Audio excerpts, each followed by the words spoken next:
ఉదయం ప్రకాష్ నగర్ బ్రిడ్జి వద్ద 9 మంది చిక్కుకున్న విషయం తెలిసిందే.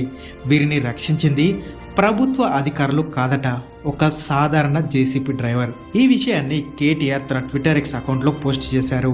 ఆదివారం ఉదయం నుంచి ఈ 9 మంది తమను కాపాడాలని విన్నవించుకుంటున్నప్పటికీ వరద ఉధృతి ఎక్కువగా ఉండటంతో ఎవరు సాహసించలేదు. ప్రభుత్వ సహాయక బృందాలు కూడా ఏం చేయలేని పరిస్థితి.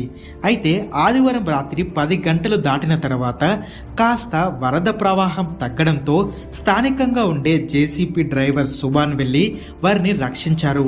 ప్రస్తుతం ఈ ఘటన సోషల్ మీడియాలో బాగా చక్కర్లు కొడుతుంది. ఆ జేసీబీ డ్రైవర్ చేసిన సాహసాన్ని అందరూ మెచ్చుకుంటున్నారు.